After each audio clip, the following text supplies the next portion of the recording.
Oi gente, como é que vocês estão? Hoje nós vamos falar dos ciclos biogeoquímicos. Caramba, que palavra é essa, né? Então, o que quer dizer um ciclo biogeoquímico? É o ciclo que alguns materiais, alguns elementos, né, que estão na natureza, a circulação, o movimento que eles fazem no planeta. Então, como funciona? Eles passam pelos seres vivos, por isso bio, passam pela natureza, por isso gel, né, pelo solo, pela água, e o químico, que é o quê? Que são os elementos químicos. Então, assim, o ciclo biogeoquímico são ciclos que ocorrem na natureza de forma normal, de forma natural, sem a intervenção do ser humano.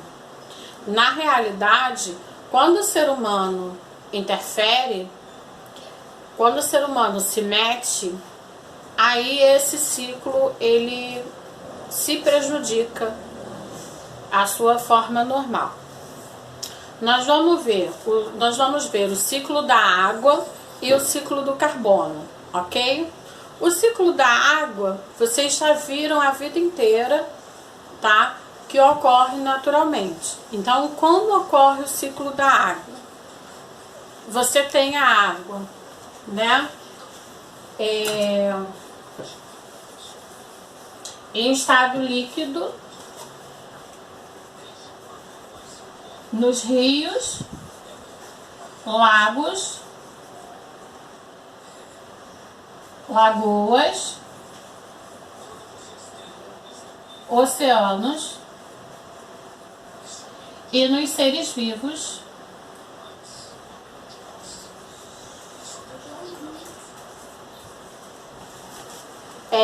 Como assim nos seres vivos, Fernanda? Então, quando a gente transpira, também você tem a água o quê? No estado líquido. Então, você tem água no estado líquido, rios, lagos, lagoas, oceanos e seres vivos. Com a ação do sol, a ação do calor, né, do calor do sol, o que vai acontecer? Essa água do estado líquido vai passar para o estado de vapor, ok? E aí o que ocorre? Então, quando você tem a água que passa do líquido para o vapor, ela vai ficar mais leve.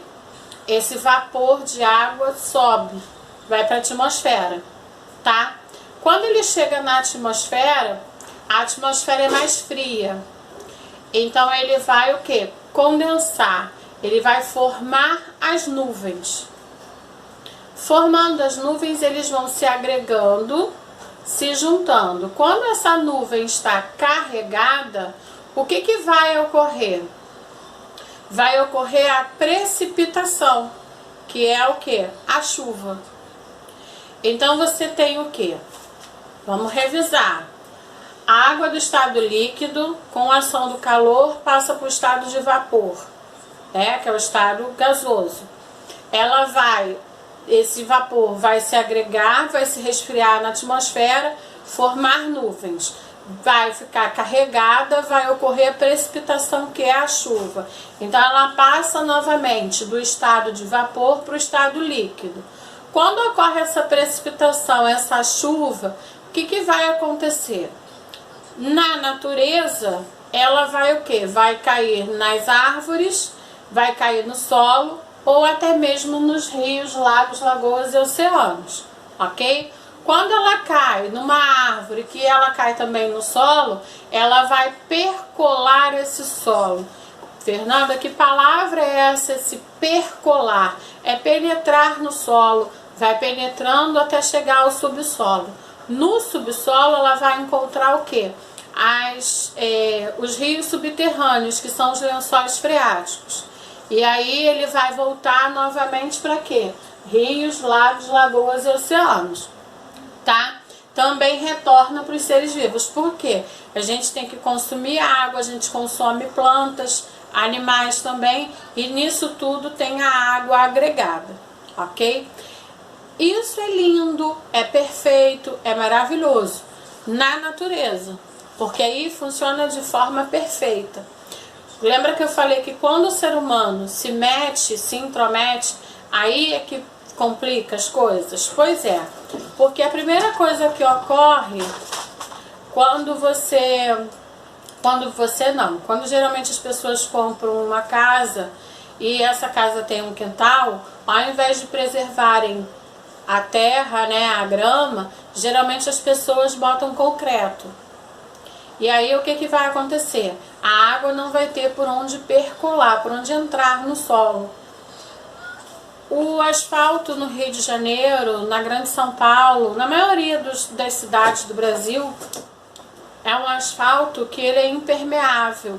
Então ele não deixa a água passar para o solo, tá? E aí o que vai acontecer? Vai para a rede fluvial. A rede fluvial é uma rede de tubos, encanamentos que vão dos centros urbanos para os oceanos, tá? E seria só fluvial, só água da chuva, mas a gente sabe que aqui no Rio de Janeiro não é bem isso que acontece, porque muitas das vezes as pessoas colocam a rede de esgoto na rede fluvial, então mistura o esgoto com a água da chuva, e aí vai parar nos rios, lagoas e oceanos.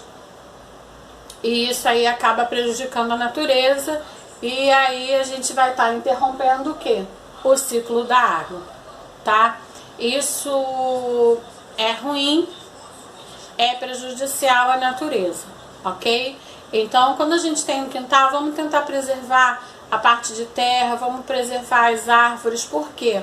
Quando você tem uma árvore no solo, a água percola melhor nesse solo, né? Penetra melhor nesse solo, e a água penetrando no solo não causa tanto enchente, ok? Porque ela vai para o lençol freático, ela não vai ficar na superfície. Tem também a questão de que uma árvore num solo, a raiz da árvore, ela preserva aquele solo, então tem menos risco de você ter um deslizamento, um problema maior, ok? E aí, além do ciclo da água, nós vamos falar sobre o ciclo do carbono. O que vem a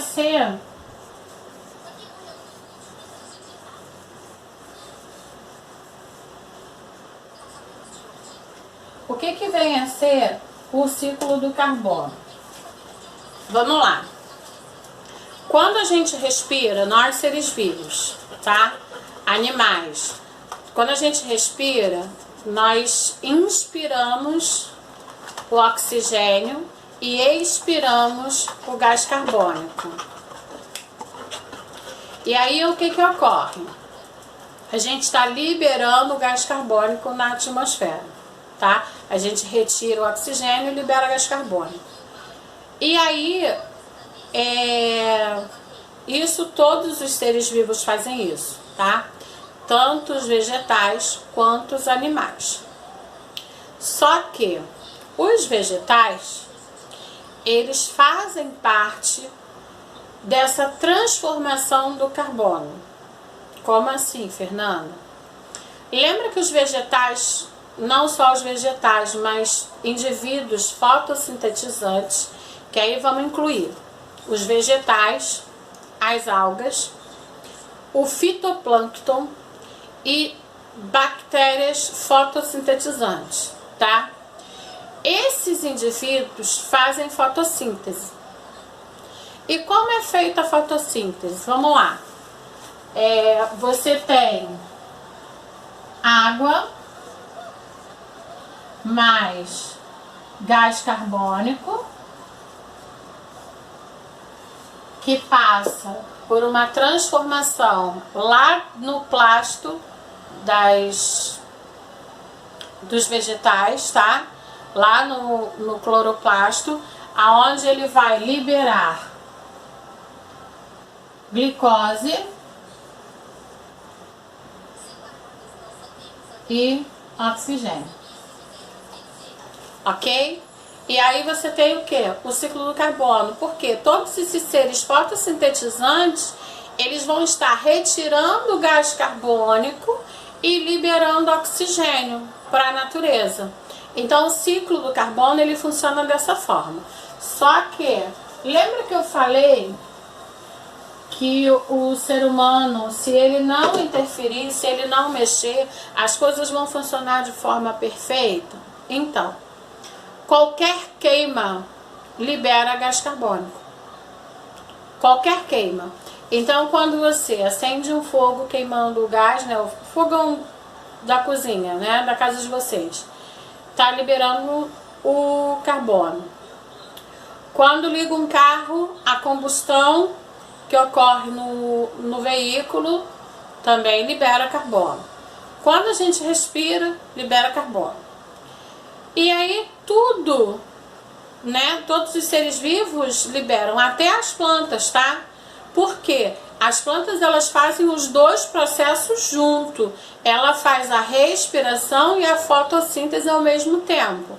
Só que quando no período que não tem luz, ela faz somente a respiração e não faz a fotossíntese, ok?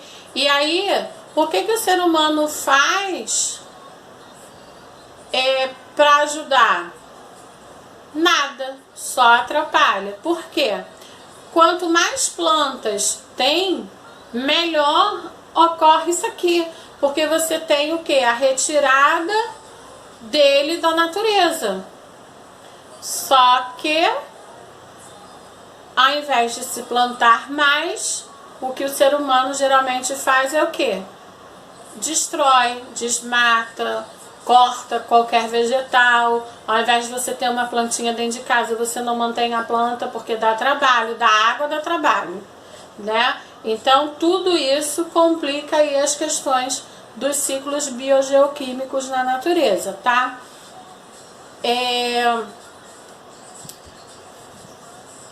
Qualquer dúvida, entra em contato lá pela plataforma, manda lá pela plataforma, professora, não entendi, estou com dúvida, que eu vou responder, ok? Se eu não responder na hora que entrar o e-mail, logo depois eu respondo, eu não deixo os e-mails acumular, tá bom? Então, fiquem com Deus, um beijo grande, se cuidem, tá?